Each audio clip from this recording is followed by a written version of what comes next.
Hi there. It's January the 6th, and we're continuing our journey through Matthew's Gospel, finishing off chapter 5 from verse 27 through to verse 48. Jesus is continuing his instruction to his apprentices, to those who he's called around him, seated like a rabbi as he's teaching them, and he is very much internalizing the covenant.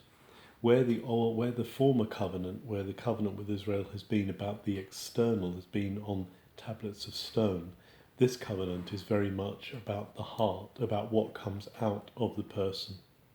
And therefore Jesus actually says to them at one point, your righteousness, the righteousness of the kingdom of heaven exceeds the righteousness, the right behaving, the right doing of the scribes and Pharisees. Because this righteousness that he's talking about is not something that is regulated by outward actions. It's something that's regulated, that is maintained by the Holy Spirit living in the heart. So where the law talks about not committing adultery, not doing something to offend the community, the law of Jesus, the Torah of Jesus, is about the internal integrity that won't even look upon another person to abuse them sexually with the mind. And this is very important, that Jesus is talking about something that comes from within us. That what you see is what you get, that the heart is the same. There's not something different going on inside than their outward behaviour. Jesus also turns things upside down in one sense by saying you've learned that it's an eye for an eye, tooth for a tooth, but I say to you, love your enemies.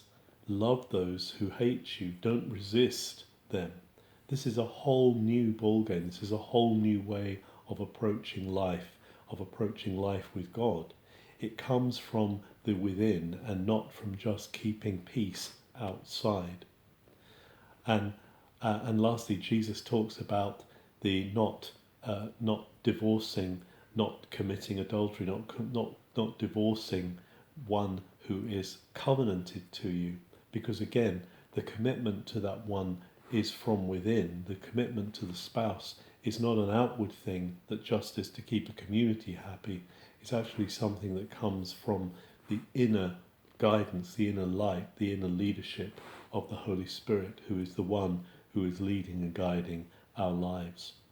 So at the end of this chapter, Jesus says, be mature, be complete, as your Father is complete. It's about integrity. The word completeness here, or sometimes translated holiness in the older versions, but actually the word here is mature, grown up, complete.